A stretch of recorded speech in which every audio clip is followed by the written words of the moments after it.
it's hard to say that a waddle feels like a storm, but Stugotz waddle stormed through the room there, and when he got to makeup, he said, "Those kids don't know how to take." I don't know what he overheard that made him dismiss the room, but who wasn't taking correctly for you as the arguments broke out all around with Amin Al-Hassan in town? Well, someone was saying my stick the landing on the vault take during the Olympics was a terrible take. And I said it got a reaction from you, and that's all I'm looking for. It's a bad take, but it's a good take. It's a bad, good take. You can't be afraid to give a take. That's right. Yeah. The hallmark of a good take isn't whether it is accurate or smart. It's whether it got a reaction. And that's what Stugotz got. He got a reaction. I did. That was a good take. It was a bad take, but you're saying that there's a spot in the middle, Stugotz, between the good take and the bad take, and it's the bad, good take, which is if you have an opinion that gets you called a fool. I've told you this before. Colin Cowherd knows there's money in wrong. Some people will take wrong as the lane. And Stugotz is saying if currency today is just attention, if all that matters is did you say a thing that got attention, you see how the take master evolves in old age. He's just going to keep pushing it further and further into the places where no one else is willing to take. Dan, let me give you an example of the opposite to give you the contrast. A good bad take. Like LeBron is one of the best players to have ever played basketball. Duh. Like, it's accurate, but it's a bad take. It does nothing for me. It does nothing for me. Nothing. Right. As opposed to LeBron, not even one of the 50 greatest players to ever play the game. Now you're talking. What? Okay, but what is the difference between a bad good take and just a bad take? Because you can say anything to get attention. There are any number of ridiculous things you can say to get attention. I don't know where this line is. This is the line that Stugotz dances on like a gold medal gymnast. A bad good take is I know it's a bad take as it's coming out of my mouth. But it gets people talking. I don't agree with what it is I'm saying, but it gets the people to talk. Wait a minute. That doesn't make any sense. What do you mean you don't agree? What do you mean you don't agree with what it is you're saying? Wait a minute. It makes all the sense. I don't like the words that are coming out of my mouth. I agree with them, Dan. Let me rephrase this. Yes, I know. I agree with the take.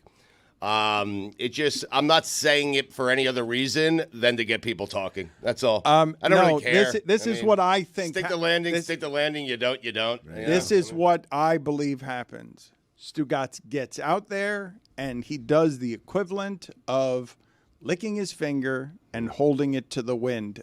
Tell me where it is that started, Chris, please, as an action, the licking of the finger and holding it to the wind. Where it started? I want to know, like, where in origins. The origins of why it is that was something that started. Prehistoric time? I mean, I think, like, the first man probably did that because it's like, oh, which way is the wind going? Yeah, but the licking of the finger seems... Yeah, so you could feel, like, are we really doing this? Like, you don't know, like, when you lick your finger, the precipitation on your finger, you have a different level of sensation of things like that, so... When you do that, you can feel the wind better. That didn't start like in the 80s. Like that. We have an expert. Started in the Netherlands, apparently. In the past, when the Dutch wanted to know the direction the wind was blowing, they would lick their index finger and raise them. The Dutch. I don't believe that. You tell me the Romans were like, which way is the wind going? I don't know. If only there were a system that we had. We created aqueducts, but we don't know how to lick our finger and do this. Put it on the poll, Juju, at Le Batard Show. Did the Dutch invent licking your finger to see which way the wind is blowing?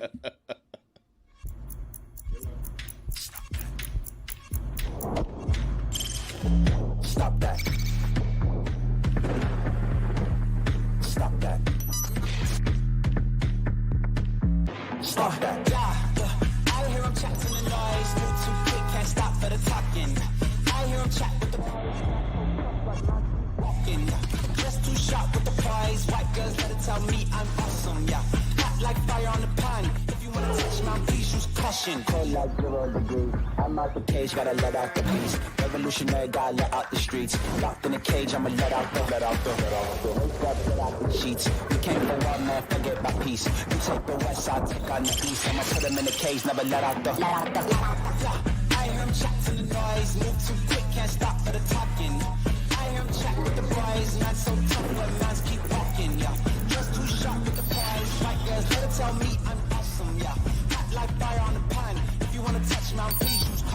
Stop that. Stop that. Stop that. I've been telling the audience for a while to keep an eye on how your favorite media members, the ones who have dominated the last generation, how they age. And the way that Stugotz is aging is super interesting because he just said to you, and this is absolutely not true, as with many things that come out of his mouth. Stugotz does not make things up that he doesn't actually believe. He might turn it up from 8 to 10, but Stugotz, later in life, what I have noticed, as the climate has changed all around us, what he does is he starts the take, and then there's a version of horror that emerges from the shipping container. And then from within that, he decides whether to hit the gas or hit the brakes, depending on what it is that he's talking about. But he's absolutely looking for the response. And so when everyone jumps on him with Simone Biles, he's absolutely thinking, yeah, she needs to not hop when she lands on the dismount. That is not something he made up. That's something he felt when it happened. Yep. And so when you guys react by jumping on his neck, what ends up happening there is, no, I'm going to press the gas because I know it doesn't matter whether or not I have an opinion that she hopped a little bit. I don't care which Simone Biles people I make angry because the shipping container is now sour and now he goes to the controversial place. He speeds up to the controversial place where the dangerous takes are. Amin came in here. You tell me if this is a bad, good take. Amin flew in here today upset because yesterday Stugotz spews so much shrapnel in so many different directions that none of us even noticed that he had said that if there were a bronze medal game in football for the number 1 draft pick, it would get better ratings than the Super Bowl. To be clear, he said some years. Yes. Depending on who the prospect is. And it depends on the prospect, like Caleb Williams, and it depends on the Super Bowl matchup. Of course. No, it doesn't. The Super Bowl will always draw more. They always. It doesn't matter if. Here's the best part about football. I can't even name 2 teams that I'm like, oh, nobody cares about those 2 teams to play in the Super Bowl. No, right? I can name one. Jacksonville. Jacksonville versus what? Jacksonville never. No one ever cares about Jacksonville. Jacksonville, Carolina. Do you think that would be a Super Bowl no one would care about? That's not true, Dan. Their fans are super loud these days. They're very into it. I would not say Jackson. I would have said it 10 years ago. I won't say it now. Okay, and I'm going to remain totally stubborn in that take. And when Jacksonville does something that matters, you guys inform me of go it. viral. I might change it. You get a Carolina Jacksonville Super Bowl. I mean, versus what's the prospect? Caleb Williams. You think the Caleb Williams Bowl would draw more than Jacksonville versus Carolina for the Super Bowl? Yes. Stugotz, I love supporting you in all of your endeavors. Wow. But I cannot follow you down this path. Wow. I mean, that seems crazy, but I need to know whether your assessment is that a bad, good take, because I think that what he's saying is insane, and I don't think it's a good take that's bad. I think it's a bad take that's bad. Well, thank you. I think it's an excellent bad take because it got me. I told everybody, this is a new phone. The phone that I had when I was listening to it yesterday, I shot it. I just unloaded with a Gatling gun and just it's shredded to pieces because not that he said it. I won't lie. You know what, Stugotz? It's an excellent bad take. Thank you. It's not because you said it that made me mad. What made me mad was that nobody even flinched. You guys just kept talking about whatever the conversation was. Like, whoa, did you hear what this man just said? I was so happy in the moment, I must tell you. Yeah. I mean, you're right, and this is how I age, okay? Playing whack-a-mole with him for 20 years, I've slowed down. I can't clean up everything. I'm going to miss a few, and it's going to be some obvious ones, and it's going to feel wrong to you because I missed it. It's my job to correct him. They don't care about correcting him. They just, to the audio audience, he just waved a dismissive hand at the entire shipping container. Like, correct me on what, though? I mean, what are you correcting me on? It's my opinion. I'm just giving an opinion. But it's an asinine opinion. There is nothing that football can create, real or imagined, that would be bigger than the Super Bowl. I just gave you something. I'll tell you how it would be better if Mahomes had to play in that game. Then maybe that game would outrate the Super Bowl. But Dan, it's not just the dominion of Stugotz. I'm saying ridiculous things that nobody pushes back on. Yesterday, you waxed poetically. You mused how you could not imagine a scenario where America would gather around a television to watch sports in today's day and age. And you guys said, oh, my God, these Olympics have been different. And I said, Dan, NBC paid $8 billion. That wasn't just on a whim. Everyone was like, these Olympics were different. You know why they were different? Because the ones before them were a year off and in Tokyo and were suppressed by COVID, suppressed by the time zone difference.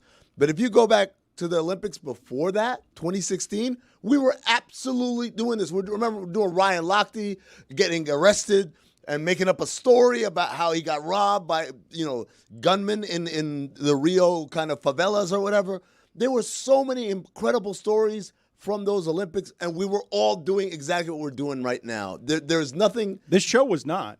Absolutely. Right. We didn't talk about Ryan Lochte every damn day. You're mentioning one thing about Ryan Lochte here, and we did not spend the time talking about Michael Phelps that we did about Simone Biles. We absolutely did not. He's right, I mean. Not this You show. guys didn't talk about Michael Phelps? We did. No, we did not. No, We did. man. I was here. What are you talking about? I mean, yes, we talked about Michael Phelps, but this show did not obsess with the Olympics. It absolutely did not. There is literally zero content, specific content that anyone can remember from that time period done by this show because we did nothing memorable during that time period. Kevin Durant, Draymond Green, and Kyrie Irving? Speaking of memories, you also said on Monday, and I didn't check you for this, that Kevin Durant and the USA squad might remember that game against Belgium for the rest of their lives, but you won't. And dare I say, if I catch your ass at 90 and I'm on your bed at the hospital, like, Dan, remember when the USA beat the Joker in them? You could be like, yeah, what?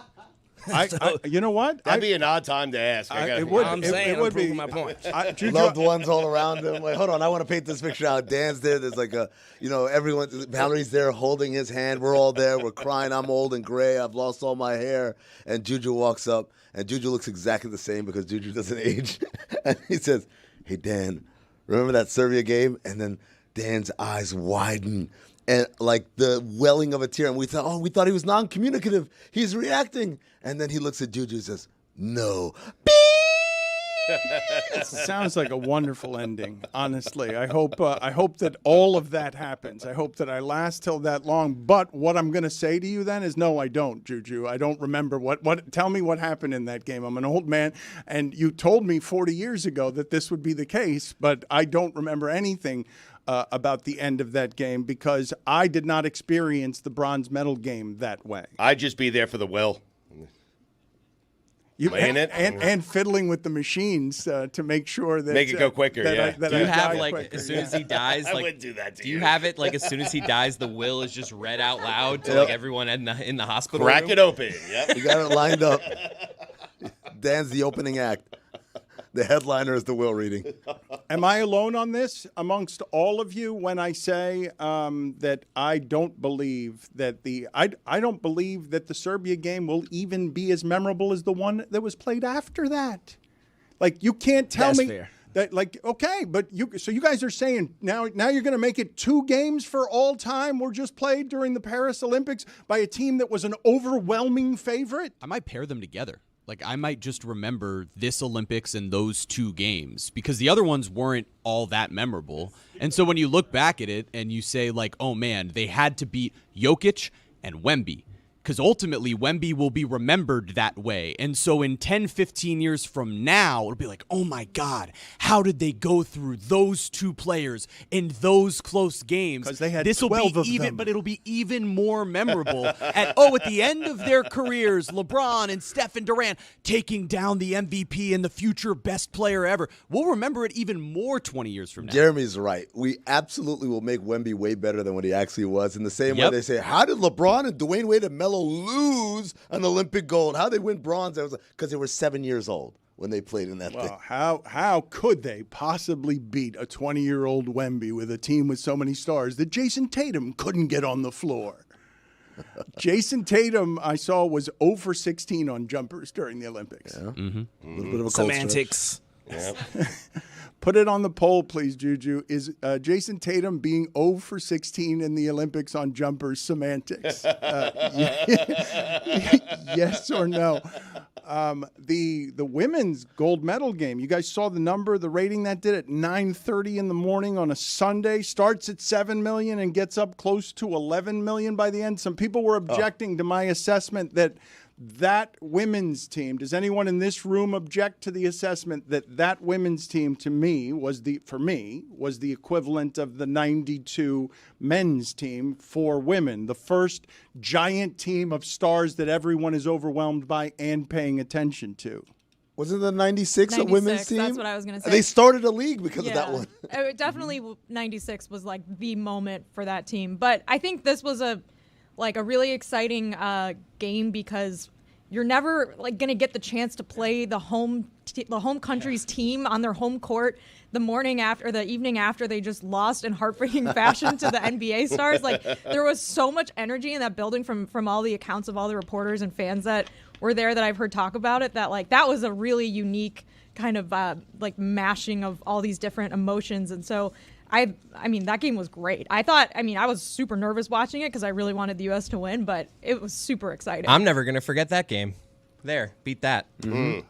The reason that I make the assessment that I do on it is I'm not making it about the team as much as I'm making it about the interest. There has been no time in my lifetime that a women's Olympic basketball team would get 11 million people for a game on a Sunday morning because everybody deeply cares about the result and is also watching because they know it's a loaded team and they're more familiar with the players than they've ever been. There's a stardom on the team that wasn't associated with players who were less known in 96 just because fewer people knew to pay attention and were ignorant about what they were watching. I do think there were more people that watched the Tokyo women's gold medal game, though, because it was on during prime time. I think it was a 10:30 Eastern start. So I would disagree with you there. I think Breanna Stewart and Asia Wilson and Diana Taurasi and Brittany Griner, they were pretty big stars 3 years ago in that game, and I think that shows via how many people watched that game. Were there bigger numbers for that game in Tokyo during prime time? I think it was very similar, but maybe slightly more, and I think that attributes to the time change too, because 6:30 a.m. on the West Coast for a gold medal match on Sunday, a lot of people are not going to be able to get up for that.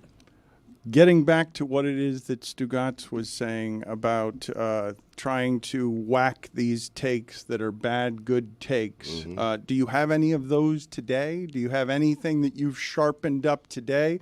Or is today a slower day for you? You can't throw fastballs all the time. You need days of rest. I don't force these things, Dan. They just have to come to me. I will let you know. I'm marinating on a few, and I will get back to you ASAP on this. Okay. Does Amin have any? Maybe Steph and LeBron? Do you have anything related? Anything? It doesn't have to be basketball, I suppose. Do you have a bad, good take or a good, bad take?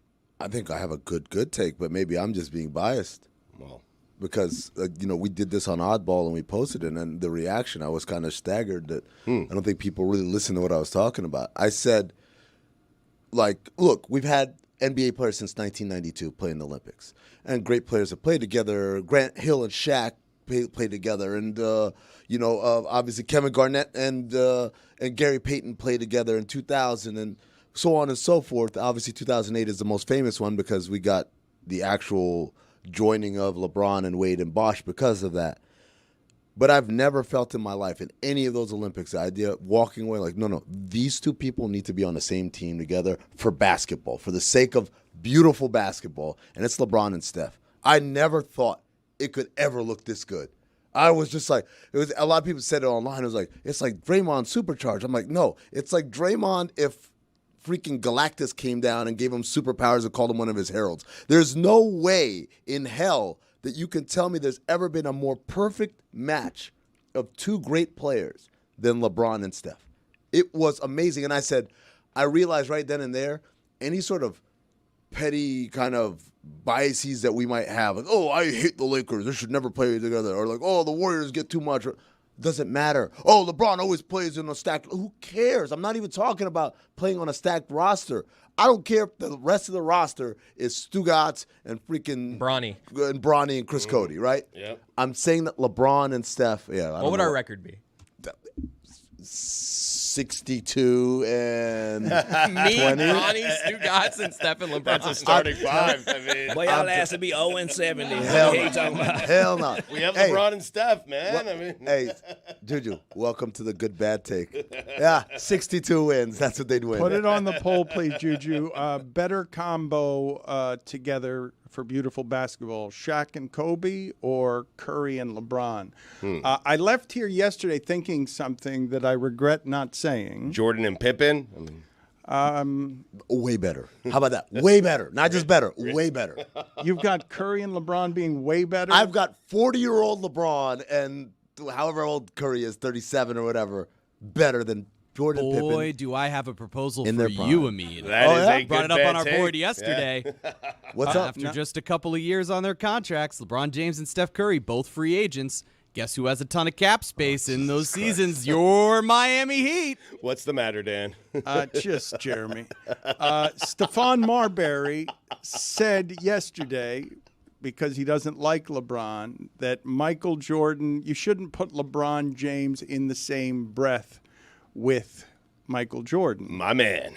Can I get to what I'm saying, or you want to say what you have? Small before windows. I just can gave him get a my to, man. That's it. Yeah, he knew what I was going to give him there. Get Right. to what I'm right. saying. Yeah. No, but I did the right thing there. I'm Don't get mad just at me. I'm trying to set I'm something. not up trying to here. derail it. I just really You're quick. not. You're not. I'm not. Just say it real quick.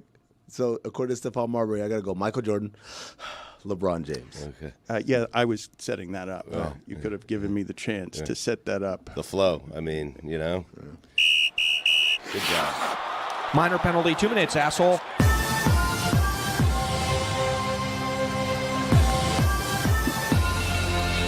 Yes, you're the asshole Good call, because Zebra. you come flying in here, you sit in the seat, and I'm trying to set something up, and you're like, no, I've got something better, even though I don't need to hear even what you're doing to tell you I've got something better than whatever you've got. He was looking around for the asshole as if it was him. He always saying, I'm the asshole, and he's looking like I should leave. Yes, like I should leave. And I wanted to know first, where does that expression come from? Because I do feel like it is totally reasonable to say that LeBron belongs in the same breath as Michael Jordan. Oh, jeez. I mean, In the waited around for that? In the same in the same breath. I want to understand, did the Dutch invent that when they were holding a finger up to the sky after they had licked their finger? Because it seems like it'd be pretty easy. I don't know how long your breath lasts while speaking, but it would be pretty easy to give LeBron the respect that at the end of whatever that trailing breath is, it's okay to put him in the conversation with LeBron James. So you can't take a breath when you're doing it. I mean, technically, you're not allowed to. If you're going to put them in the same breath, you cannot breathe while you're giving the take. I like this. Or you can't take a second breath while talking. I don't know how many names you think you can list on a single breath before taking another breath. How many do you think? If because It used to be a lot more for me. I mean, yes, your lung capacity does diminish some with age. But the point that I was going to make about Kevin Durant that I forgot to make on the way, we were talking yesterday about his general happiness and how it seems like he's been fighting the internet for 15 years. Can you imagine, from this perspective, being Kevin Durant? You're trying to be the best all the time, and you're a clearly unprecedented basketball player for any age. But you happen to live in the time of LeBron and Curry, so you're always the bronze medalist, and you're only the bronze medalist because you teamed up with Curry. Then you get to the Olympics, and we remember that first half when you went 8 for 8, but what do we remember? Oh, third place again on his own team all the time, and the internet's always there to remind you what the real difference is, they think, between being number 1 and being number 3. And we will make all sorts of arguments. And if you're internet addicted and you think you know basketball and you're great at basketball, you're obviously great at basketball. You're like, 15 years? I got to spend all this time fighting with all-time greats of my generation, 2 of whom will be remembered for all time because they have no precedent. And I'm always finishing third except that one year where I joined Steph and I needed his help to do what I did. That'd be pretty frustrating if I was a person who was fighting the internet all the time and getting caught up in the stupidity of people, splitting hairs on sports arguments. I think what's frustrating, first off, I'll take third best basketball player in the world. Secondly, I think what's frustrating to basketball fans is you can obviously see the talent of Kevin Durant. We see it all the time. And when you see it, you say to yourself, that guy didn't need to join that team. That guy could have beat that team, and he chose not to. But Stugotz, you make that point all the time, and what I'm telling you is... That's a good take. What I'm telling you, though, is in retrospect, I'm guessing that part of Kevin Durant's greatest frustrations is, what, Stugotz? I did the thing you guys were telling me for 10 years I needed to do. No. I needed to win, and then I give you the thing that you wanted, and you tell me on the back end after I've won, nah, you didn't do it the way I wanted you to do it. Sometimes it's where you win, how you win, with who you win, and he made a bad decision. I'm sorry. I mean, championships are different. Winning a championship with Golden State would not have meant as much to Kevin Durant's legacy as winning just one in Oklahoma City. My larger point is I would understand if I were him why it is he has a scowl all the time, fighting with people like you over, I tried to do it your way, but it wasn't the right way. Because if he was, no, it's not your way, but he was trying to please people by just winning. That was the only indictment on his resume. The reason we weren't putting him with LeBron and Curry is because he couldn't beat LeBron and Curry. Like, that's the reason we weren't putting him in that company reputationally. And if you're fighting the internet all the time and the internet's always there for you to bother you about how you're not quite good enough, I do understand how somebody would arrive at a place where he's just pissed off or bothered or less happy than he could be, less joyful than he could be. Are you basing that joy off of the slide picture? Because I'm with you there. That was not a we. That was not. He was not happy to be there. Right. But he did seem very happy after that game to get to the final. Like, that seemed as happy as we've ever seen him. Right, I don't think he's joyous at all. He just put out a mixtape, and it was sounding good to me. I know a couple of his friends in real life. Like, he's a fun guy, in my opinion. He just ain't gonna finna let you talk to him any kind of way, like me. He put it on the poll. I think he is publicly. What are we putting on the poll? Is Juju like Kevin Durant? Let's not put that on. Is Kevin Durant like Juju? Is Kevin Durant like No, Juju? my confidence is already shattered, and I don't need more help. How about was that a we? Because it was not a we. I'm telling you. It was The not arms enjoyable. are saying we. The arms for sure are saying we. That's indisputable. But Jessica, if we could do a little bit more of a close-up on Kevin Durant's face, if we have the capacity to do that. Only if you close up on his arms, too. The arms are absolutely saying we, and it is wonderful to think of that's how Kevin Durant rides a slide. But it is the most joyful Kevin Durant photo we've ever seen, and he looks like he's not, his face does not look happy. He may have just gotten some water in his eyes, and he had to close his eyes for a second. A photo is just a snapshot in time. We can't really know definitively if he was saying we, but we do know that he put his arms up as if to say we. Do you think Steph Curry says we when he's going down a slide? Imagine Steph going down a slide. He would not have a bitter face. He's definitely saying we. So is LeBron. They're all saying we. Yeah, LeBron's a weir. Kevin, Yeah. LeBron, Steph, they're all weirs. Who's going down head first, you think, on the team? Halliburton. Yeah, he didn't have to do anything. He's all refreshed. Drew Holiday might go Yeah, I down can see head that too. first. I loved Tyrese Halliburton's tweet, by the way. What a great when you are in the group project and you don't have to do anything and you get an A. Love that. I can't believe that Stugotz hasn't objected to the news I'm about to deliver to him. I am surprised he hasn't heard about it because I don't think that he has. Hoops Hype has now said for the first time ever that LeBron James ranks ahead of Michael Jordan on its list of, weirdly, the 78 greatest basketball players of all time. How'd they come to that number? I mean, it's weird. It's a good bad take.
Did anyone in the room have a when you found out that the Commanders have Martavius Bryant? I definitely I didn't know that. Yeah. Hadn't played in 6 years. That's a long way. That's a long time to be outside of football. And that talk about somebody who looked the part, Stugotz. I thought that guy physically. I thought I know that name not because of anything he did in the league, but because that guy's gonna be great, right? Look at him. How could he not be? And so he's great enough because this takes a special kind of athleticism to not play for 6 years and just end up being on a team. He played in the XFL, by the way, just to be fair. He was Okay. a great receiver over there. But I still feel what you're saying. Fair enough. I did not know, though, that Martavius Bryant was back in the league. That was not something that that had come across my radar. I wanted to ask you guys something because I read something yesterday that had to feel like a big deal for GQ magazine. And I don't assume that GQ magazine feels like a big deal very much these days.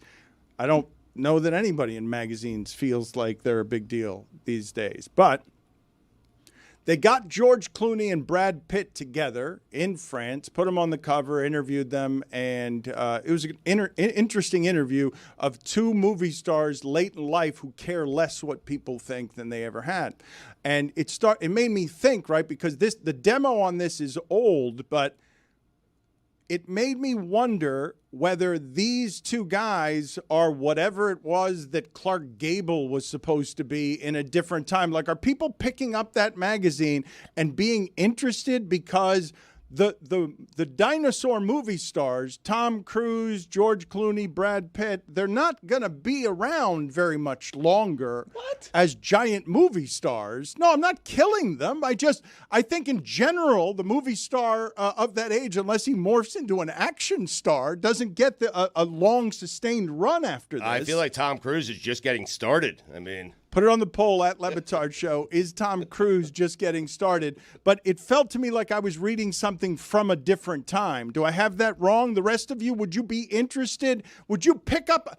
I guess what I'm asking you is, does George Clooney and Brad Pitt on the cover have the star power so that you would either make sure to search out a link or, and this is the greatest compliment you can give in a publishing age that is dying, buy a magazine?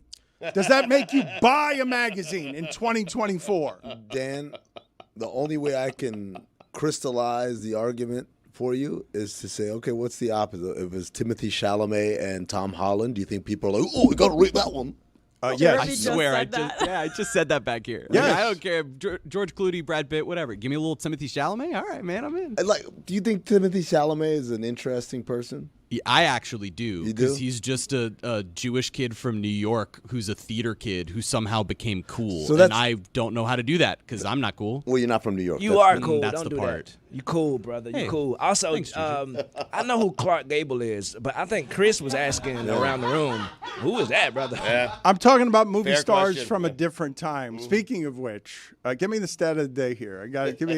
I want more stats of the day, and I want more people looking up stuff like this. Because if you thought Clark Gable was old, wait till you see what I drop on you now. Start of the day, start of the day. It is the start of the day. Start of the day, start of the day. It is the start of the day. Start of the day, start of the day. It is the start of the day. Start of the day, start of the day. It is the start of the day.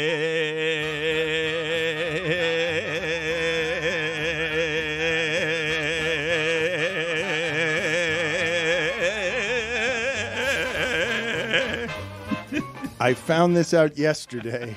Don't ask me how. Bela Lugosi, What? the original Dracula, was buried in his What? in his Dracula cape. The original movie Bela Lugosi, the original movie Dracula, at the start of movies. Bela Lugosi was born in 1882. That's right. Yeah. Damn. That's 5 right. wives. That's right. 5 Two wives. of them named Alona. a terrible Back to back. drug problem. Back yes. to back? Alcohol problem. Rest in power, King. What are the chances? Hold on. That's like, wasn't there a Curb Your Enthusiasm episode where Leon was going to Japan with this girl he's dating? And he was trying to find someone with the same name. Because to they use the broke ticket up, on. yeah. Is that what Bela Lugosi did? And This is like successfully? Stugotz being buried in his Travis Matthews hat and hoodie when he dies. Put it on the poll, Juju. If you were the original Dracula, would you want to be buried in Dracula's cape? I feel like I would. Did he have the teeth in too? Blah. Well, I also feel like you would in the event that you can come back to life and then have to be seen as presentable in public like Yeah, a he'll be vampire. able to turn into a bat easier. I wanted to ask you guys about something that happened yesterday here that I was surprised at the intensity of people who were simply saying that person is lying to you. That is a lie. The Le Batard Show likes to just talk to people who spew bullshit. And it wasn't Nate Silver. Oh. Even though many of you had a problem Was with it me? Nate Silver. It wasn't Stugotz. Chuck? Right. Yeah, a whole lot of people thought that Charles Barkley was full of shit, saying that he could have had an offer at minimum $100 million more than what he's being paid, 10 years, $220 million by TNT. And I'm like, that's not surprising to me at all. Like, I would think that NBC or Amazon might double his salary if they were trying to get a name like that, trying to get into sports. And I was just surprised by the sheer number of people. Now, so Charles comes out. Think about this. Think about what's happening here. Charles says all the syrupy stories about there are so many people in this family of employees. We've all worked together for a long time, and I heard so many heartbreaking sob stories about mortgages and children that one day in the middle of the night on a network that wasn't appropriate for him to do it, he just retires. He says, I'm retiring because he's so fed up. And then he comes on yesterday and he says, in the bidding for his services, NBC, Amazon, ESPN, he would have never gone to ESPN. NBC and Amazon fighting for the rights to Charles Barkley, he says that the offers were at least $100 million better minimum.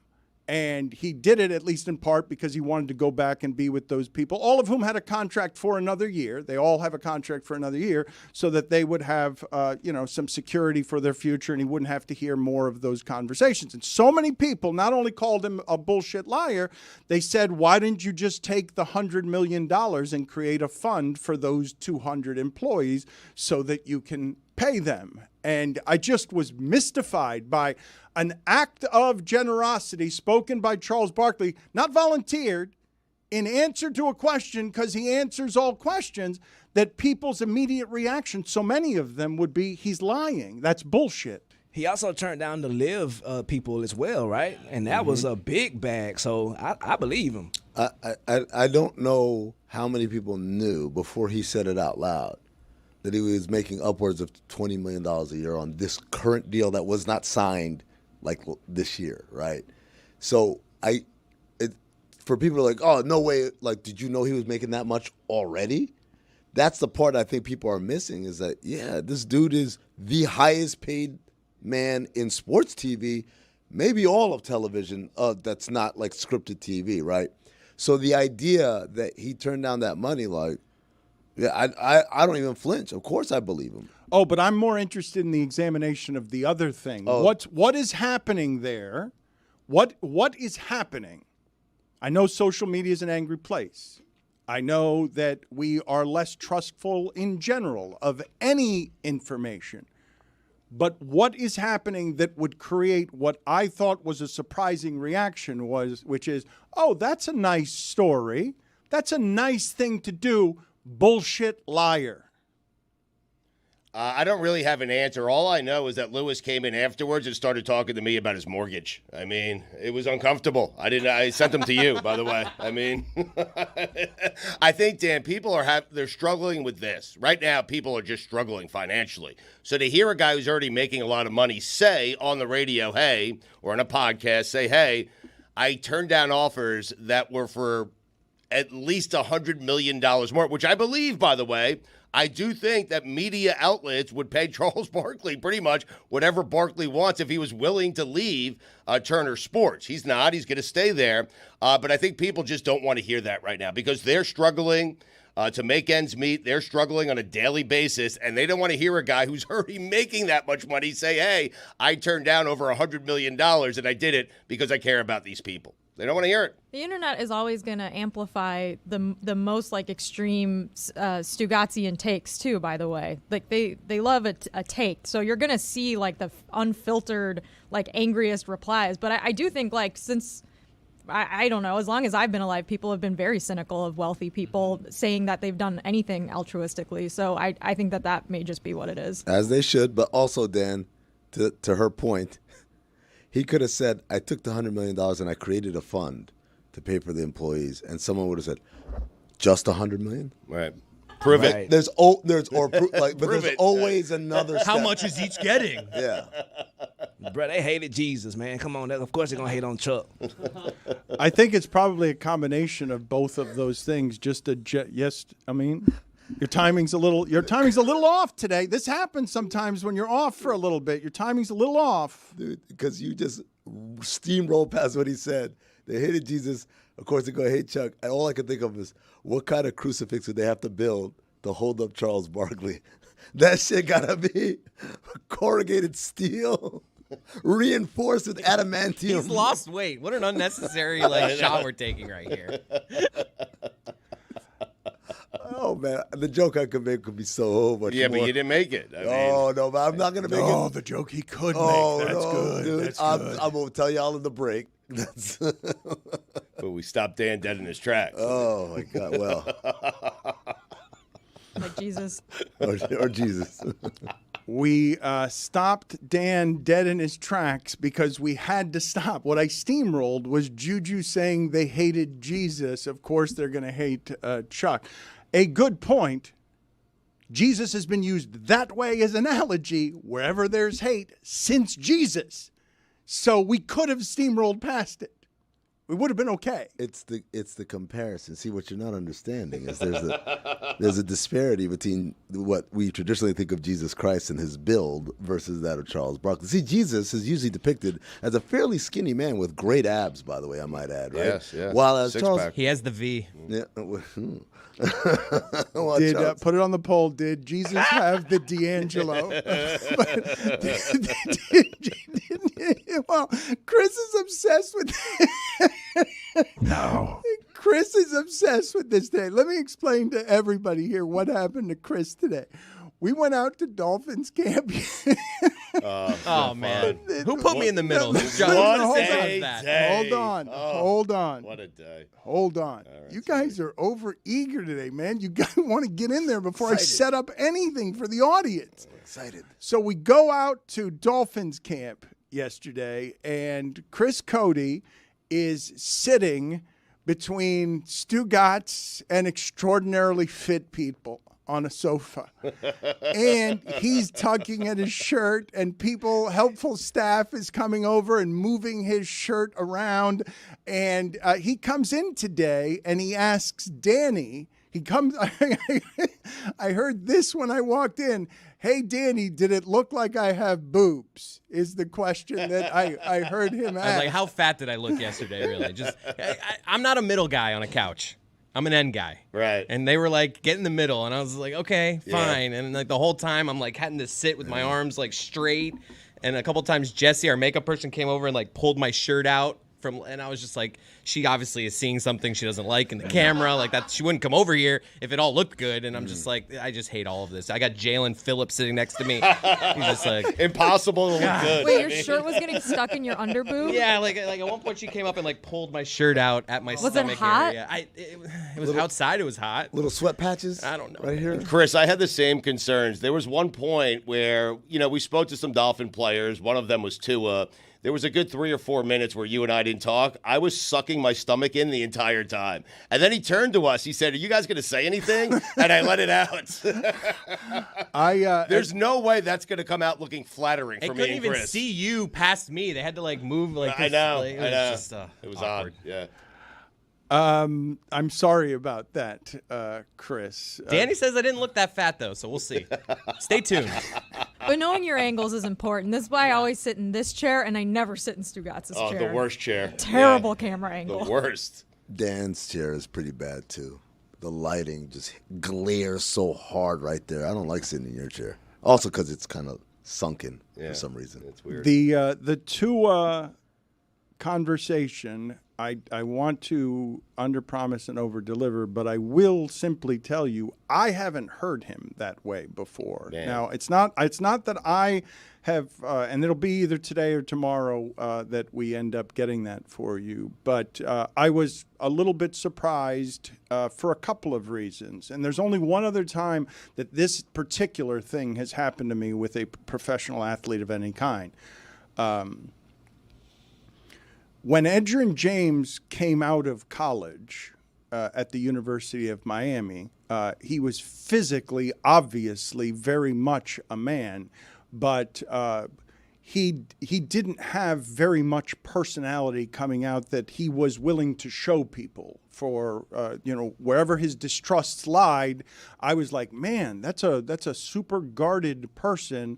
And then 3 years of NFL stuff happened to him, and I met him and talked to him 3 years later, and I was like, whoa, you have like really grown up. Whatever the intensity of the last 3 years have been like really formative for you in a way that's substantive, that makes me go from thinking I was looking at a bit of a child coming out of college to, okay, 3 years of real world, I got money now, and everyone's coming for me, and I've got to compete against everyone to get better, and I'm going to win. The confidence that that's given you, holy shit, this is a different human being I'm talking to.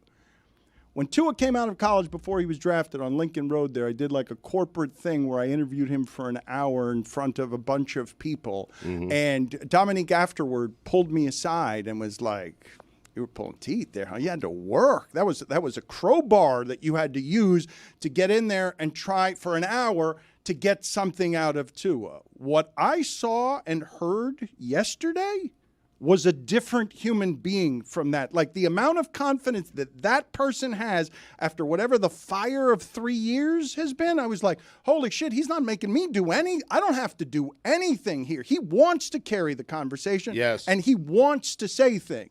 I'm going to guess 167 million guaranteed helps you with a lot of that confidence. And Well, not only that, but having a head coach who believes in you. I think that's the big difference for Tua. At least that's what I took away. Having a head coach that absolutely wants you to be his quarterback because he thinks you're the best quarterback for his system. It can be all of those things. I'm not saying that having the money doesn't make you happier and give you more confidence. Not happier. Confident. Like when you're a rookie, you're like, I don't want to say anything that's going to ruin it. I'm going to end my career by just saying, because Dan is the guy who asks questions that makes people say dumb things and all that. But it's like $167 million, and you give me Stugotz and Chris asking me, ask away. Yeah. I mean, maybe that's part of it. This was different. This was a different guy. I walked away. I told Dan and Chris, I want that guy to be my quarterback. I want him to lead me somewhere. You want anyone to be your quarterback. Well, I have Aaron, but I mean. We're doing that thing of we're overselling it. So, but I'm going to keep doing it. There were times in that interview where me, Dan, and Stugotz are kind of looking at each other like he's just going, and we're like, this is holy crap. This is a Tua I've never seen before. Mm-hmm. I mean, he took out Flores. Spoiler alert. Spoiler alert. Not give it away. I mean. No, there's multiple answers there where I was just like, man, this is as interesting as I've ever heard him on this topic. And we when talk will we get to hear contracts this? tomorrow. We're gonna air it tomorrow. Teaser. Yeah. You got to do a better job. You can hear the whole Tua interview tomorrow on the Dan Le Batard Show at 9 a.m. Eastern on Much Max, right? And on YouTube. You're asking a question? Like you this is asking part or of the promoting, this is part of right? the problem. You went from it's the reason I don't promote anything that way. It's because I've always got a question because I don't know when anything's going to run about here. I don't know when anything's going to be ready. Question mark. That's it, right? That's why I can't promote it differently than that. I'll wait around for it to be at some point aired. I will just tell you that I was surprised by it. You can dictate that, man. You want it to air today? Tell the people you want it to air today. I mean, let's go. I also just imagine like watching NBC, watching a game, and then you see like LA Law on at some point this week. I don't know. Stay tuned. Check your local listings. I was just told we can't do it today. Yes, Stugotz, you say dictate that. I'll be waiting to see if we got a gas bag of the week this week. I've asked for it 12 times, and it comes in occasionally. Because you got Beetlejuice back there running the boards. It's the drinking head, man. Salute. Call back. I have. That's a deep cut, Juju. I was not going to lie. I was like, who did he just call Beetlejuice? The thing that I was watching yesterday that I wanted to ask you guys about, because I haven't done this a lot in my life, where I binge watch something because I liked it so much the first time. I've done it only in my life with The Sopranos, and now I am doing it in the middle of Succession, and I think Succession is one of the best television shows of all time. But I also think that HBO has 3 shows. I wouldn't put Game of Thrones in this category. I guess many of you would. But I think they have 3 shows that are best ever argument type shows, all of them about crime families and all of them about a time that we were in. The Wire, The Sopranos, and Succession. I believe Succession is indicative of a time when we talk about people being angry at rich people because rich people are assholes and not altruistic, and the difference between the haves and the have-nots is probably the greatest problem that we have affecting all of our structural stuff, that there's such a larger difference now between Elon Musk and the power that he can accrue and people who are frustrated and struggling day to day, trying, peeing in gallons for Bezos so that he could keep making more money. Not Hard Knocks, huh? Not Hard Knocks, no. And I wanted to ask the group of you, how often will you go and binge watch something? And the reason I put Game of Thrones in a different category is just because I think of that as like an 800-hour movie, or like however. I don't think of that as a television show, although I suppose it has to be considered a television show. But these 3 that I'm talking about represent sort of a generation, a time, and a love that we have for understanding crime families. I'm a big rewatcher. Like I'll rewatch all my favorite comedies over and over and over again, and just finish one and go back and have another in the holster for almost the nostalgia of it. It's like a comfort thing. Comedy, but dramas are different. You're talking about movies, though, right? Or you're talking No, about... I'm talking about TV shows. So, like, for example, all of those shows Mike Schur has worked on, Brooklyn Nine-Nine, The Office, Parks and Rec. I'll rewatch those. Whether it's New Girl or Veep or any of those shows. I'm rewatching Veep right now. Yeah. Just got to finally Richard Splett has arrived, and we are really picking up steam. The best. What a great show. There's Highly recommend, especially in an election cycle. There's also comfort shows that you just put on all the time. Like Modern Family, I've probably watched 3 times just because we're always watching it. Seinfeld, I feel like I've seen every episode. But in terms of like from start to finish, I don't do that a lot. It's more just like the fun, light listens. I've been doing it with Eastbound and Down. And I forgot how great that show so was. good. And Vice Principals. Oh my God. Oh, that's next. That's next. Speaking of crime families on HBO, Righteous Gemstones. Oh yeah. Hung. I rewatch shows whenever that show has a new season. Like Mayor of Kingstown. Mayor of Easttown. I'm talking about the Mayor of Kingstown. He's talking about the one with Jeremy Renner, right? The guy, he looks like Stugotz. I rewatched from season 1 once season 3 come out, so I do that with every show. Wait, there's a mayor of Kingstown and a mayor of Easttown? Yes, mayor of Kingstown is Mayor. Mayor of Easttown is MEER. E. Yes. That one's depressing, right? That one, I have not gotten into that one. That one, Kate Winslet. Yes. Yeah, it's pretty good though. You got to watch it. But it is sad, right? It's very sad. It's Yes, gray. Chris, I just wanted. There was a stray hung that shot through the conversation there. You guys don't binge that one? I go back. Never heard of it. You ever watch Hung? You don't remember Hung on HBO? What about True Blood with Sucker Stackhouse? Sucker. My wife makes fun of me because if I'm watching anything for 10 minutes or 20 minutes, it's just to watch one of these Dark Side of Comedy, Dark Side of the Wrestling Ring. You love Dark Sides, man. It is. Thank you. It is 90s. Give me just nostalgic 90s things for 12 minutes at a time.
It's Mike Ryan back in the chat room with another legendary classic interview with one of the best tennis players of all time. It's Serena Williams on the Dan Le Batard Show with Stugotz. Serena Williams was busy doing a photo shoot because that's what she does. What were you doing a photo shoot for, Serena?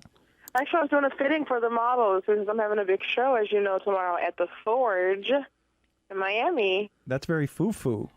Fashion at the Forge. What's more important to you, Serena, tennis or fashion? I know you want to build a business empire. I do. It's important to start before your career is over, and I kind of started before my career began, but tennis for sure right now. You're more passionate about tennis than you are about fashion, about building the business? No, by no means. This tennis is my number one love. Which one's your number one love? Because I think people would look and say to you, as great as you are, and you're the best female tennis player on the planet, as great as you are, people would say, if she were to focus on strictly that tennis ball and not let her focus wander from that tennis ball, she would be even better at what she does for a living. There's always critics, and you got to listen to them, and everyone does a different thing. That's why everyone doesn't drive blue Toyotas, because we all have different opinions. True enough. You're not bothered by criticism, though, right? I get it so much. I mean, it would be crazy for me to be bothered by it. No, but when you get in front of the mirror before you go out there, you know which ones, whether the cat suit is going to cause a buzz or the boots, you know which ones are going to cause a buzz, don't you? I didn't know the cat suit would cause so much, but I thought the boots would. Because? It was the first time I did something like that. You could probably do some pretty good damage, Serena. I've read somewhere that you can do some damage online buying stuff. My guess is that paint a picture for us of Serena Williams walking through a store purchasing things. So anytime I'm in New York, I have a really big problem, but... Well, put us behind you. Are you like Michael Jackson when he goes to Las Vegas? No way. I'll never, no way. I'm not that bad, and I don't have his kind of cash. No, so. you got some cash, though. The Williams family has some cash. Yeah, but, I just...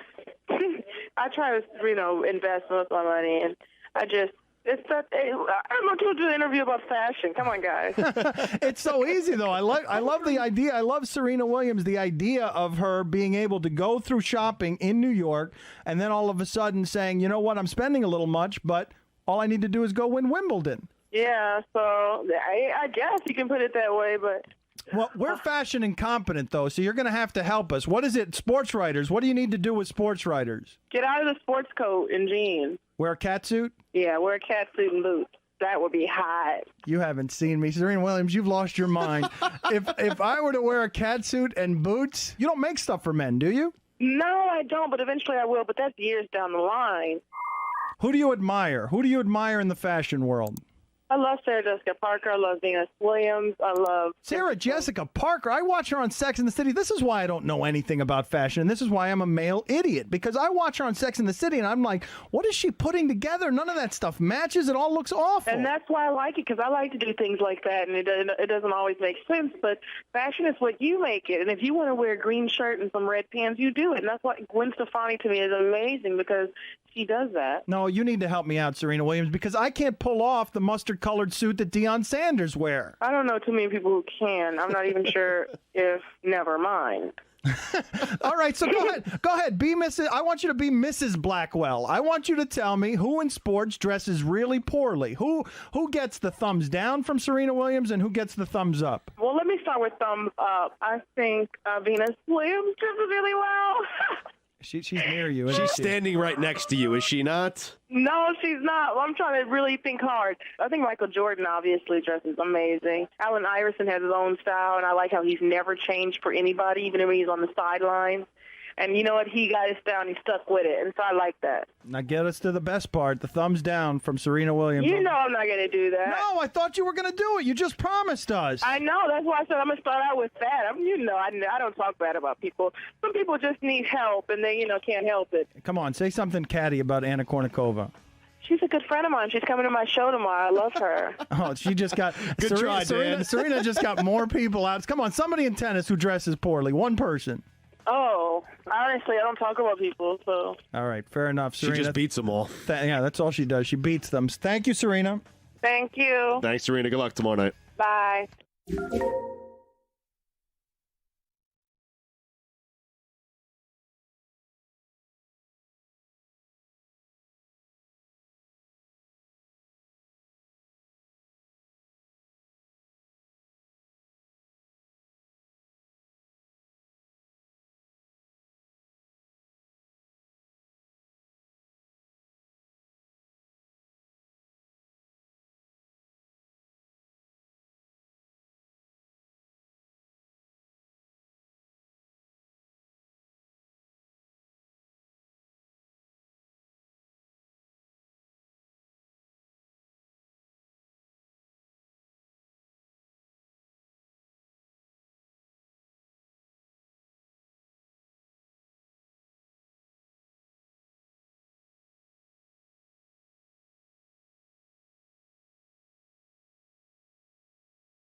Dave Hyde of the Fort Lauderdale Sun-Sentinel, still making it in the columnist game, had a take, and I want you guys to tell me whether it's a good take, a good bad take, a bad good take, or a bad take. All right. He says, yeah, it's to his team, but can I interest you in the backup, Ryan Tannehill? He's back? Ryan Tannehill. He is, he's available. He's available Yes. in the league. We spent 7 years here arguing whether he was a starting quarterback or not. I imagine Ryan Tannehill might look pretty good with these receivers, as a lot of people might look pretty good with this offense. Oh, Chris Cody shaking his head. No. I vote no. It's just like PTSD. I don't want to those feelings of just I've done that before, and it's just. But it's your backup. It's your backup. Mike White's fine. Yeah, but Tua doesn't play games sometimes, and I never, ever, ever want to see Ryan Tannehill wear a Dolphins uniform ever again. Ryan Tannehill has led a team to an AFC Championship game. Stugotz, I don't care. Derrick Henry led that team, by the way, and I Tannehill played great in those games. It's a good take. I would. Well, look at how Visceral upset we reactions. are. We're literally, I'm sweating just thinking about the idea of having to watch Ryan Tannehill quarterback my team again. I can't take it. I understand that you have some post-Tannehill stress disorder, PTSD, but I would say to you that if I offered the general audience, hey, who do you want as the backup quarterback next year? You're 9-4, and you're going to have your quarterback miss 3 games. You want Mike White or you want Ryan Tannehill? A whole lot of people are going to go with the bigger name there. Tannehill, A yes. whole lot of folks are going to want the established product that has been a starter for a long time in the league and now is relegated to backup. I have always thought Mike White to be an upper echelon backup. No. Agreed, but never a starter. Like not someone you think of as a starter, whereas Tannehill has spent a decade as a starter. Ryan Tannehill has thrown for 35,000 yards. He has thrown 216 touchdown passes. He's been to AFC Championship. I take him as my backup. You can have him. I would love to have him. All right, take him. I mean, I have Tyrod Taylor. I love that. I mean, I think he'll be better served right now in Minnesota with what they got going on with J.J. McCarthy right now. That's a big loss for them. So I can see Tannehill stepping up for them. Yeah. Stugotz, we didn't get to this yesterday, and I regret not getting to it. What's going on with Hassan Reddick and the Jets? What are the details there that are interesting to you? Asking for a trade away from Aaron Rodgers, and Aaron Rodgers saying, hey, don't go. It's going to be a fun ride this season. Like, what's happening there? So they did the Jets and Eagles traded because Reddick wants an extension. He wants a new deal. He deserves a new deal. He has 4 consecutive seasons of double-digit sacks, and a guy off the edge. He's the guy that hurt Brock Purdy 2 years ago in the NFC Championship game and had like 2.5 sacks in that game, and the Eagles went on to the Super Bowl that they eventually lost. But this is a guy who is 29 years old, who the Jets traded for. They traded a third-round pick. And it could become a conditional second-round pick. But they did so. The Jets traded for him with the idea of, hey, we're going to sign him to a long-term deal. And Reddick said he's not showing up to camp until he gets that long-term deal. And the Jets are saying, no, we're not going to give you a long-term deal. Why'd you trade for him? Like, I am with Reddick on this. Stay put, do not play, get your money. You have one chance to get paid. Over the last 2 years, I believe he's tied for second in the league for most sacks of the NFL. That position is the second or third most important position in the game right now, and he wants to get paid. And the Jets traded him to give him a long-term deal, and the Jets need that guy off the edge, and they haven't done it. And so if I'm Reddick, first off, it's the Jets being the Jets. Who does that? Who does that? Who trades for a guy who wants an extension? They get the guy, they make the trade, and don't give him an extension. And if I'm Reddick, I stay put. I don't show up to camp. It is an embarrassment what the Jets are doing to him. Right. They traded for him with the idea of, hey, you're our guy, you're getting a long-term deal. Then he got there, and they said no. Right, and he's racking up so many fines. Like, his fines right now could feed a small village because, goodness gracious, I think, like, what you are 100% right. Don't trade for this brother, knowing his position, knowing his situation. He only coming over here because y'all had a little under the table, like, when I come over here, I'm going to want it. and now they're gonna back out. I salute him for staying out because you can get hurt. Like you see what's going on right now. You can mess up all your money in these training camp situations. So commend my brother Hassan. Give him this money. I find fairly interesting, Stugotz, everywhere in the sport where you are noticing that basic human dynamics are going to make an appearance. Oh, Burrow got his money. Now Jamar Chase wants his and isn't showing up. Oh, we're going to make Dak more secure. What's going on with CeeDee Lamb? Like we have seen, the Chiefs have taught us, right? You pay Mahomes, Tyreek's going to leave. Doesn't matter how good the team is, Super Bowl ready. Doesn't matter how fun football is. Like Tyreek Hill told us, we can win 8 or 9 championships in Kansas City. Why can't we? That's how lightheaded he was. And then he's like, get me out of here because I see what the financial constrictions are, and the wide receivers are going to want their money for making the quarterbacks. And, I know you can speak to the very real pollution, toxin that money is that can corrode any amount of human relationships. I imagine we now know, right? Draymond Green and Jordan Poole, that happened. That was money related. Well, no, it was because he called him an expensive backpack for Steph Curry, according to Pablo Torre Finds Out, which is an excellent show. Expensive, though, is the key word there. Like, it's money.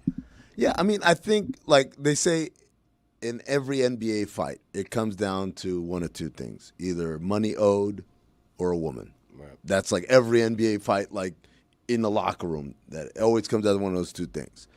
And I think the reality is, this is the part I think fans don't get. You only have a certain window of time as a professional athlete to make as much money as possible. This is supposed to last me forever. I don't get to retire at 65 as a pro athlete, and it's not realistic to say, oh, but then I'll be a coach after that, and I'll make a lot of money doing that, or I'll be a media guy after that, I'll make a lot of money after that. For most of these guys, this is it. And so, yeah, you treat it with the desperation of someone who says, this is my last shot. I want to correct myself. He's tied for 4th in the NFL over the last 4 years in sacks. Daniil Hunter, who has 49, I think he's tied with him. He just got a 2-year, $49 million deal. Reddick's going to make $13.5 million this year. It's like, how can you tell me I'm not? Right. And he's going to be 30. He wants to get paid. Yeah. He should get paid. The Jets traded for him so he can get paid. Yeah. Right. And when it comes to Jamar Chase right now, he's on his rookie deal, and he's outplayed that, of course. But he's in a position where I think that the owners could benefit from paying him now because his number is only going to go up like that. If Jerry would have paid that man a couple of years ago, he could have saved himself so much more money. But you're going to keep letting these folks hold out, and they're going to get a bigger payday at the end of the road. Mm-hmm. Pablo, were you shaking your head no? You were doing so while Stugotz was talking about Hassan Reddick. Is it because of what he was saying, or is it because of what Chris Cody was whispering to you that you were objecting to? Yeah, fix your camera there. Pablo Torre Finds Out is the name of the podcast. What were you shaking your head no about? Me, I was just trying to get them to not catch the fact that I am standing in a closet and my shirts are like 2 inches to my right. Okay. This closet has a window? I've got a lot of questions for Pablo Torre today. Journalism is made, Plants. It is strange. Yeah, it is a strange closet. That does not fake. Look... You hold on. Did Jess just accuse me of having fake plants? No, I asked earnestly. Are they real? Are they pothos leaves? Plants. They look nice. They are very real pothos. Thank you for acknowledging. Nice. It's fake plants are the worst. They're the worst thing on the planet to me. Really? They are. Yes. They are by definition. The worst thing? I mean. Yes. Plants in reality are living things. They give you psychological benefits. They recycle and regenerate oxygen. Fake plants are just decorative lies. How do you feel fraudulent. How do you feel about mannequins? The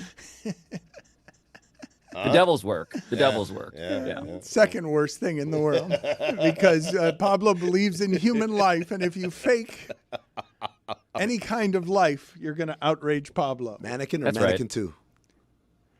Pablo, I wanted to include you on a couple of the conversations that we were having here. One of them, Charles Barkley comes on here yesterday, tells us that he could have gotten a minimum of $100 million more from someone else, but wanted to go back to what felt like family. And a whole bunch of people called him a liar and said bullshit. I asked Yeah. everybody here why that was happening. Stugotz's theory is people are angry and broke and they don't want to hear about how much money someone is making. Jessica had a different theory. Your theory is what here? My theory is that Charles Barkley has the ability to generate a market just by willing it into existence. And some of that does sound like a thing you should not trust, the power of a guy to do that. But I think for him, it's real.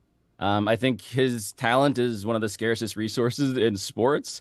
And I also think that when it comes to Charles proving that there are markets for him, remember, I mean, look, I love Charles. I know, Dan, he's a friend of yours for decades now.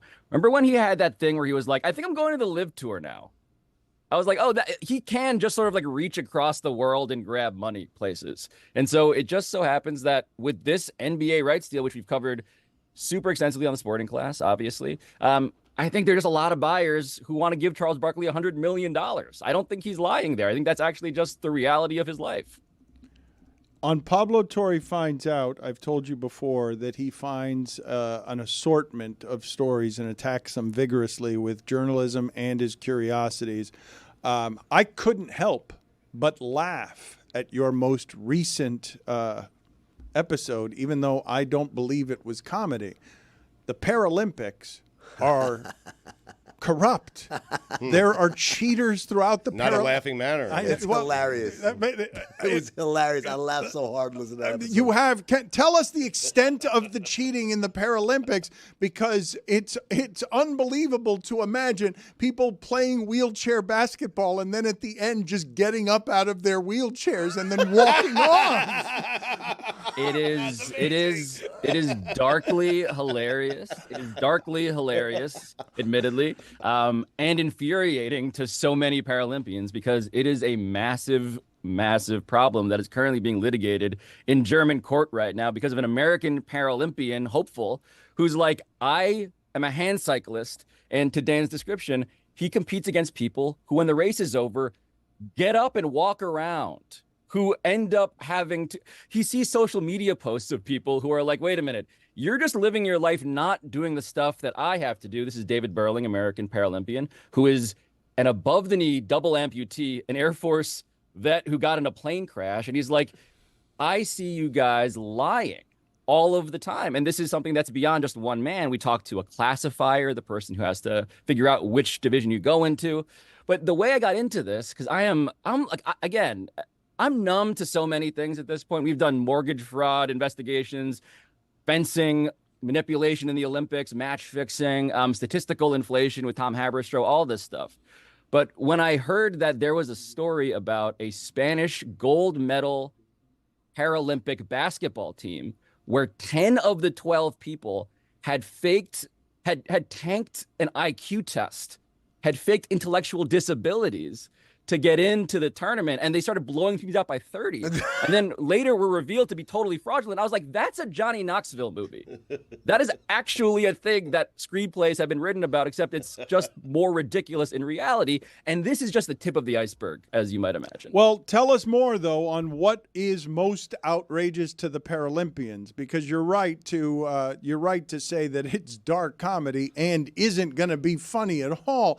Like, these are hugely inspiring stories of overcoming. You watch the Paralympics, Stugotz, and honest to God, almost every story that's not a cheater, you feel like you're not as strong as these people who are able to overcome and still do things that you might not have the will to train yourself to do in a pitiful, despondent state. The balls you must have to get up off your bicycle and walk away in front of a guy who can't stand up. I mean, the balls, man. I'm not laughing. I think I am here to give you the blessing of the ability to laugh at the sheer absurdity of this, while also being like, oh, this is massively fucked up. Both of these things are true in this story. It's why I wanted to do this story. And to the question that Dan had, the difficulty here is that the classifier, the job of a person at the Paralympics who has to fact check these medical disabilities, these impairments, these claims that I cannot do X or Y or Z. That job, I mean, what we investigated here, we talked to a classifier who's now retired. He used to be the chief classifier of 2 Paralympic Games. She said that she has seen people not just like lie on an eye test, but like take Valium before one of these auditions, basically, where you got to prove I am actually what I claim to be. She has heard stories of people like rolling around in the snow to make it seem like they are even more impaired than they are. They have people, I mean, it's the anti-NFL combine is the comedy of this. You go in and you're trying to prove that I am even worse than you think so they can tank the result and get into a more favorable class, because the Paralympics is about how do we match people up when the entire premise of this is disadvantage. And of course, there are lots of, I'll say it, there are lots of Stugotzes in there who are like, you know what? I see an angle for me. Thank you. I see an angle for how I can win gold even more easily than I have any right to. Pablo, I guess my question is, the difference between the NFL combine and this anti-combine is that in the combine, we're trying to see how fast someone can go. So you're trying to achieve that. How do you test for the non-negative, right? Like, how do you check for something that's not there? Yeah, how do you prove a negative? Yeah. They have a couple of things. They ask for a doctor's note. And as anybody who has, I don't know, gotten a medical marijuana prescription in California over the last 15 years knows, not all doctors are the most rigorous fact checkers when it comes to, I have back pain. So there's just that as the first layer of defense. And then there is actually this audition. It's an audition is what I call it, but you go and perform the sport in front of a volunteer. Because again, it's the Paralympics, guys. And so the classifiers here are not like highly paid experts. They are people who want to help this incredibly inspiring, impressive event function. And so you have these people who are watching someone tell them, I can't do this. Look at me play basketball. Look at me swim. Look at me hand cycle. And they watch them, it turns out, many times perform the theater of being even worse than they are.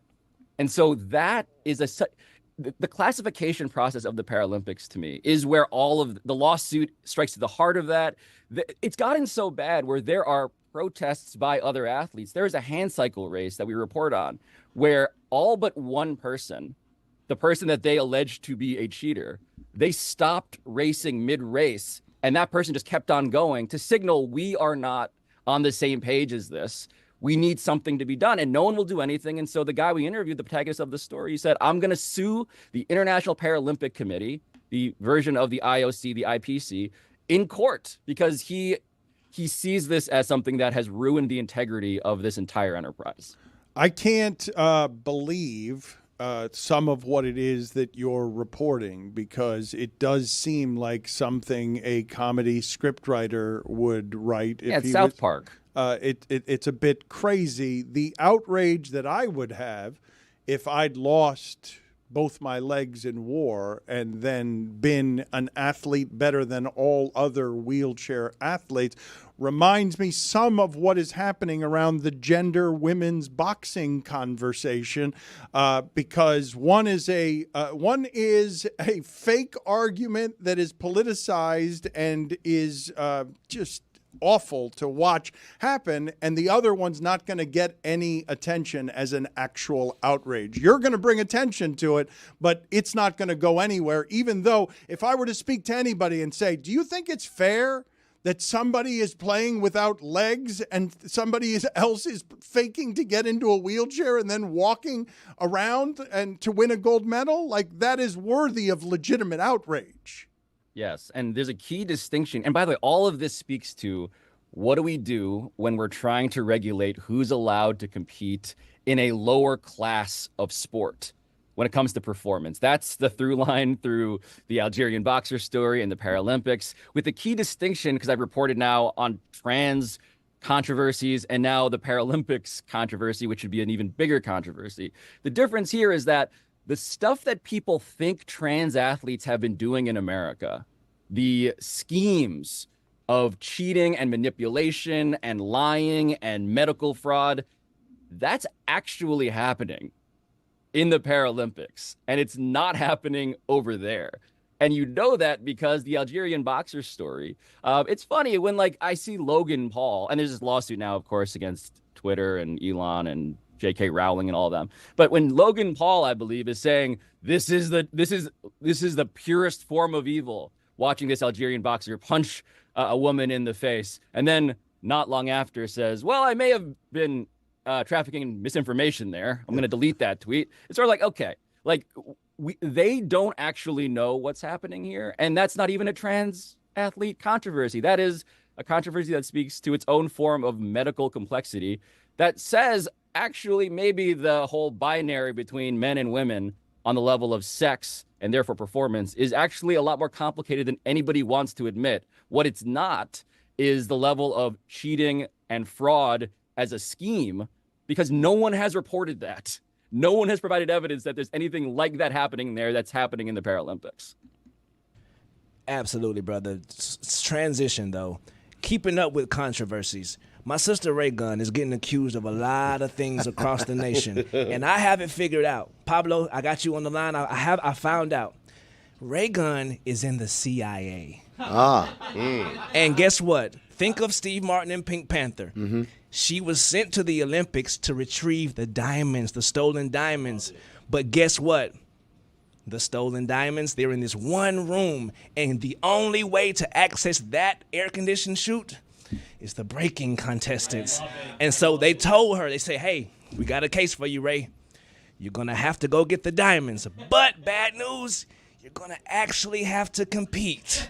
And she was like, all right, I got it. And so we're distracted by her dance moves, but we didn't even realize Australia got the damn diamonds back in the home city. What you think, Pablo? You know, it reminds me of another theory that I have that I've been waiting to sort of like test on you guys, Juju especially. What if the number 1 overall pick in the NFL draft was given to a team that had to win a game to obtain it? What about that theory? That's a good I idea. love It's a good one. that. Yeah. Yeah. Fresh. Like the 2 last place teams play each other for the number 1 pick. Yeah. Yep. That's a pretty good idea. Mm-hmm. Bigger ratings than the Super Bowl, I'm telling Well. you. Pablo Torre Finds Out is the name of the podcast. You should find it wherever it is you get your podcast. Did I miss something, or did Tom Brady quietly debut as a broadcaster this weekend and no one had any kind of reaction to it on a preseason No game? way. Really? I saw him No, on the no. sidelines, No. and I saw some people talking about him. That's why I'm asking the question, did I miss it or not? Because I thought that Tom Brady, some people were talking about how great Sean McVay was. They mic'd him up for a little while, and he just did a little bit of play-by-play, and it was more informational than anything you've ever heard in play-by-play, because they were talking to an active coach, and Tom Brady needs to get some reps in before he starts. Fox is saying they're waiting for the regular season for Tom Brady to start. So Okay, so it didn't happen. It was a post of when he was in the broadcast booth last year, and they posted it now, which then confused everyone on Twitter into thinking they missed a preseason game in which he was the broadcaster. Okay, I also saw him walking on a field with Mike Silver chasing after him crazily, because Mike It's that video. Yeah. That could have been any time. Yeah, that's right. That's Mike right. Silver's a crazy he spent person. his entire life chasing him. That's I mean. exactly what Mike Silver has been doing. That is absolutely correct. Your experience with USA basketball was what? Because I thought that team had put the standard so high that there wasn't going to be a way for them to meet where it is that we expected them to be. And they somehow did it by playing close games. No, I am embarrassed to admit how much I loved these games and how much I felt like one of those like sunglasses in driver's seat of their car, selfie camera, patriot avatars crawl out of my body as I was thinking to myself, now we get to watch these NBA players, these superstars play defense. Now we get to see them at their full potential. Because when you have a near-death experience like that, when your greatness is challenged like that, you get to see the best of these guys. And I believe that we saw the best of this version of LeBron and KD and Steph and all of these guys in a way that we just haven't really seen as often as the NBA would like us to think we've seen it. And so I was like, this is the basketball that I want more of. And I understand that this also is by definition an indictment of the basketball that we're otherwise watching, but I loved it that much. Pablo, can you find out why HBO Max was late to posting Hard Knocks last night? Because I Dude. didn't get to watch it. Yeah, I mean, look, first of all, it's called Max. Second of all, I was upset because I was ready. I was so ready to come in and argue with Smetty about Caleb Williams and stuff like that. And because, as we know, she's a big Bears fan. We think. And nothing. And what does it say about us as a society, Pablo, where we are so beholden to streaming platforms that when something isn't uploaded, we all lose our minds. Is this where we all make fun of our own video team, or is that going to happen during the break? Tua at some point in the next 3 months. See you later, Pablo. Bye-bye.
I read a story that produced more questions for me than answers, but I was interested in the story, and I suspect that you guys will be interested and have some of the same questions that I had. So this is a story that didn't answer any of the questions. It got me interested enough with the details to have 1,000 more questions about what it is that I was reading. An Illinois school district teacher who's 68 years old got 9 years in prison because of what it is that she did between July of 2020 and February of 2022. Okay, so in less than 2 years, she stole 1.5 million chicken wings.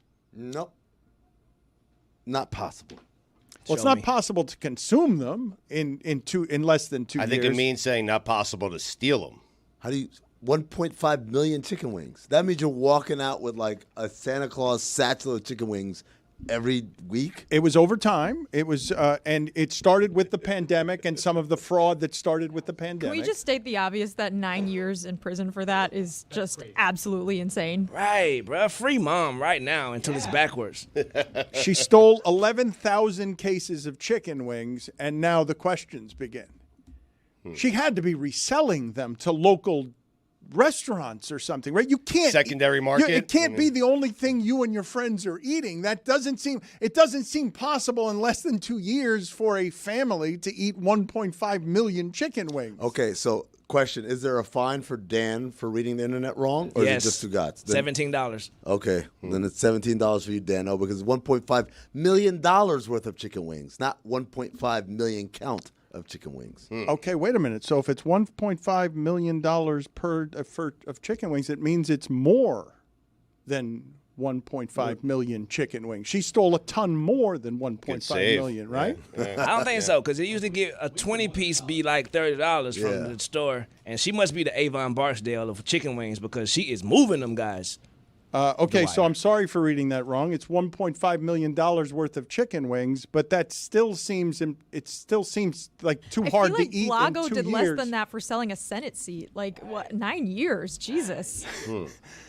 Allegedly. No, he was convicted. How many more questions do you guys have about this story? How do you get rid of $1.5 million worth of chicken wings? How long did Henry Ruggs get? Is it even 9 years? Exactly. Not Come 9 on. years. What yeah. are we doing? Now, she's 68, by the way, so 9 years, that might be. This is like an average of $2,500 of chicken wings per day off the basic math. How is that possible? Per day, stealing that many? I don't even understand what the execution would have been here. So in total, Liddell ordered more than 11,000 cases of wings from the school district's food provider, then picked up the order herself in a district cargo van. Legal papers filed as part of the case called the scheme a, quote, massive fraud. We turn now to our fraud correspondent, Stugotz. Oh, thank you. Oh, wow. He realized he was doing what there before You almost he called turned- Juju our fraud correspondent. I mean, I was looking at Juju. And I was very dangerous, brother? man. My bad, Juju. Stugotz, what would you do with 11,000 cases of chicken wings that you've stolen over the span of about 18 months? I mean, the reason you steal something is to make money. So I would assume that she is selling them. She had another player involved here where she is buying these, well, she's stealing the boxes and then selling them out to someone else for a lot more money. That would be the reason. Otherwise, why would you do it? And also, you guys questioning whether or not she should get 9 years in prison. That's $1.5 million right there. I mean, I know it's not actual money, but Exactly. it's worth $1.5 million. Well, I mean, she stole $1.5 million? If she's 9 years. She stole. If she stole $1.5 million worth of chicken wings, and you said she did it to make money, how much money did she make off of $1.5 million worth of chicken wings, ladies and gentlemen? 11,000 cases of chicken wings for $1.5 million. That means it's $733 per case. So $733 per case. Let's assume a very modest profit of $100. $100 per case is modest profit, right? So $833 times 11,000, guys. She made. Oh my God, are you guys ready for this? $9.1 million. Nah, bro, not with that. Dog, why would you still be working for the school? Because you would have retired. No, you have That's to where stay the with the chicken school. wings are. No, you have to stay with the school. You got to? Yeah, it's a giveaway. If you leave. This is the best chicken crime I've seen since Gus Fring. I'm so confused about the logistics, but were they raw or were they cooked? Like, I don't know. I'm assuming that they're were in a that they're box. raw. I think they're raw. I don't think they're going to be cooked. Wait a second, but it is Chicago public schools, so I don't know if they're like cooking wings at the school, or maybe was that even an option? Do they have wings at public school? I don't know. I never had wings at school, but I have been eating a lot of wings lately. I rediscovered in the last 6 months or so, wings are the best. Oh my God. They are So a good. top. Yeah, they're good. I feel like I fall in and out of love with wings every couple years. I eat too many and then I'm off wings, and then I have them for the first time and I'm like, holy shit, wings are great. And then I eat too many again and then I'm off again. The only thing that gets me off wings is when I have bad wings. Then I get gun shy. I'm like, I don't know. Should I order wings from this place? What if they mess it up? I don't know. But then you find that good wing place or that good wing order that comes out. The sauce is perfect. It's nice and crispy, the juicy on the inside. And you're like, I can't get enough. Your mouth is watering. I can't Magic get it. City. I'm picking barbecue sauce out of my cuticles for 2 weeks after. And you don't feel like you're eating terrible. You're like, this is meat. It's chicken. Oh, if it was fried, who cares? We're going to forget that part. But a lot of times it's not fried. Sometimes they're smoked wings. Grilled wings, lemon pepper. Did you have chicken wings the night that you ate in that big group that infuriated you? No, I chicken wings for me, that's a bar food. I want to eat that at a Flanagan's or at a Kuda's. But I have realized recently that every time I go out to dinner in a group at a restaurant and the waiter brings the food and people just kind of freeze because they don't remember what they ordered, and the waiter's like, who got the filet or whatever. That pisses me off so much. Remember your order. It's so good. Pay Why are you not attention. paying attention? Pay attention. And then there's always one person that's got it all covered. They ordered that. Yep. That's me. That's me. I'm the pointer. Yes. I'm like, the chicken pasta. Yeah, that's that person. It's like, So you're paying more why are attention. all these people Right. not paying attention? Everyone Food just is here. freezes. Like the waiter comes and everyone freezes. They're like, oh, I don't know what's for me. I don't want to be too pushy and be like, oh, that one's mine. I'm the pushy one. I'm like, you got the salmon, you got the steak. This is the risotto. Pay attention, people. It's not that they don't pay attention, Jessica. You just hit on it. It's people don't want to seem to be like the eager, hungry person. This mine. Blah, blah, blah, blah. They don't want to seem like that, so they're like, I don't know. Did someone else have? Oh, I guess. They're just standing there holding 17 plates. Like, come on. That happened to me in Tampa when I was with Mike and his friends watching Panthers Lightning. We were at a restaurant. We ordered a bunch of wings. I ordered mine well done. But apparently, and the wings came out, and I was like, oh, medium garlic, those are mine. And apparently, those were Cowboy Carl's. Mine hadn't come out yet. Boy. They came out 5 minutes later, and they were like, here's the well done medium garlic. And I was like 4 wings in, just like, and then Cowboy Carl now has to eat well done wings. He's got to eat 4 well done rings. No, Because you got to just switch the plates back. I gave him the whole. No, he just kept the whole. Wait, order. well done wings? You don't do that? Oh, I is love that? well Like, done. like- Yeah, chicken Extra wings well cooked, done. Yeah. Oh, I've I never heard I of like that. my medium rare. Little salmonella. I'm a wings newbie. I don't. What? Teach me more. Teach me more of Well, the it way depends of on the wing. place. If a place has bigger wings, I like them well done. Because I don't like when you I bite don't like into the the big wing and you wings. see like Yeah. the pinkish. That's how like, you know it's. Like the tendons. Yeah. Yeah, I don't like that. I like mine crispy. I like my wings crispy. No. Well, when Amin said bad wings, I was about to say there is no such thing, but I would have been wrong, because when you have some of that extra that you don't need in the wings, some inefficiency of knuckle? this is not all chewable. You guys eat the knuckles? Chewable Yeah. meat. I have eaten, but undercooked wings. What I would rather err on overcooked than what Amin is saying. I have not heard a lot of people say that their favorite kind of wing is with a little bit of salmonella, like a little bit of raw chicken wrist. It's an odd thing to want. That's how they serve them at the Sizzler.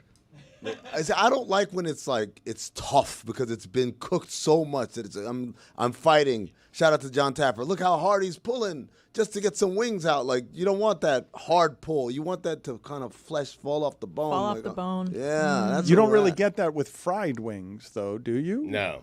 Like, that's a baked wing you're talking about, fall off the bone, right? Once you fry it, you've hardened it some. Well, it depends. Do you guys eat the knuckles though? I mean, we're split back here. Jess eats the knuckles. I'm not a not knuckle leaving eater. meat on the bone. Only- Period. Only in a sandwich. What's your favorite flavor of wings, guys, around the Honey horn? barbecue. Ooh, Yeah. I like mine hot with lemon pepper Lemon sprinkles. pepper. Yum. Lemon pepper I like a is good. spicy buffalo.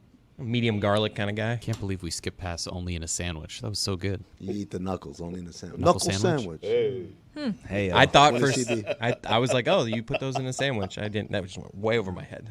clearly a cover-up, though, from the government and Mom and these wings. So something is afoot. This is the story before the story. I don't believe this story yet. Let me see the next one. I thought you were actually referring to Ray Gun. Me too. Ray Gun stole the wings, allegedly. I mean, $1.5 million in the grand scheme of things, Stugotz. Like, corporations steal quadruple, 1,000 times that in a year. They never go to jail. But this woman, $1.5 million in chicken, and we're putting her in jail for a decade when she's 70 years old. That's absurd. She works for a school. I She mean, shouldn't have done it. I how about agree. the kids? Don't steal. I mean, Don't commit fraud. But 9 years, come on. Guys, kids need their wings. I mean, guys, I decided $100 a profit per Yeah. case was too much. I dropped it down to $50 a case per profit. $8.6 million. Do we know if she resold the wings? I was not able to find that. why would you steal them? She could have healed the hood. She could have been eating them or making them for people. That changes the story completely. If I'm her lawyer, I'm like, my sister was feeding the entire west side of Chicago out of her trunk. She gave That is them all a away. great defense, Gave them man. all away. Jess, you're seeing why it is that I had more questions than answers with this story. I'm not gonna lie, like it was you surprised us with this one. I did not hear this story. Well, you surprised me with this one because you've got Stugotz in a position where he's the one being tough on crime. Prosecutor. He's the one. He's the one shaking. I would steal the wings. Shaking a fist and wanting to be maximum prosecutor guy. Throwing this one, bury her under the jail. Just to close the loop, I don't mind being the eager person at the table, helping the server make sure that they distribute the food and the entrees to the right places. I think it's worse to be the timid person who's just standing there like frozen while they're carrying 1,000 plates and doesn't know what, like, oh, what did I order again? I don't know. How about the server do their jobs? They should know. I'm helping them do their But job. why are we trying to figure it out? Well, not every restaurant I can't stand the server who says, listen, I got your order. Don't worry about it. I've committed it to memory. And then comes back and asks everyone what they ordered. I no. Like, do your job. Write it down. Guys, I did the math wrong. I'm there to eat. You know what? I figured that this was all happening Jesus. as it was happening. 11,000 times whatever, man. No, but no. Look, I let it go 3 or 4 times. How was it? Thank you. Major penalty, 5 minutes. Swooning comedy. Let me explain. You're going to do it? Okay, great. Stugotz to the rescue. Glad we've got a mathematician on the case. The idea that Amin opened the bidding with, you know what I think is a good idea? To stop everyone so they can listen to me count in my head as I do math. That would be his starting point, and that he would do it incorrectly. We will find out how erroneous all his math is in a second when Stugotz gets to the bottom of the facts here. But something that I don't think was covered very much during the Olympics, but I saw it everywhere, and I want to get your guys' thoughts on this, because it can be argued that Jimmy Fallon has ruined The Tonight Show's legacy. And a whole lot of people were angry at how much Jimmy Fallon was being thrown down their throats during the Olympics because Peacock was presenting and they've got a vested interest in getting third place back into first or second place. I do not find Jimmy Fallon in any way objectionable. I find him benign. I find him, talented enough. He can't quite keep up with what some of the other folks have done during the history of late night, but I'm not bothered by him in any way. And in fact, it can be argued that what the position is, if you're protecting the legacy of The Tonight Show, is be benign. Be someone that everyone can stomach. Jay Leno, a lot of other comedians are mad at Jay Leno because they thought he was an edgier comedian than the one he presented on television when he had to be palatable to all of America and made the choice that would fill his airplane hangars with cars. But I always enjoyed Jay Leno. The Tonight Show version of Jay Leno was not the edgiest version. Jimmy Fallon is on as the lead of The Tonight Show, at least in part, because he's not supposed to bother people. Why does he bother so many people? Because it's all fluff. I mean, that's it. There are no opinions. He doesn't do anything. It's all, this is my friend. We're going to play a game. Get in, get out. See you later. It's like he's not trying. Honestly, Colbert gives opinions and does the fluff. Kimmel does gives opinions and does the fluff. But Stugotz, hold on. Dan, I am telling you, Jimmy Fallon, the entire show is, this is my friend. We're going to play a game that involves music, and then we're done. But my point to you, though, Stugotz, is that generally speaking, before now, opinions are the things that polarize people. If the job is to be benign, how is Jimmy Fallon failing at being benign? Or has the culture around him changed so much that now what you expect from comedy is you need to get closer to the edge, because that would represent a different televised experience than the one that all my life has been the one that works in late night in that slot. The Tonight Show has always been a gentle show that America can feel comfortable watching late at night without anyone getting too offended by anything. Right. What he inherited, he's done that job. He's not the one who changed. We changed. The viewer and what the viewer wants changed, because he's doing what he's supposed to. He's been hired to be someone that middle America's not going to object to because of his opinions. But he should change with the times if that's what the audience wants.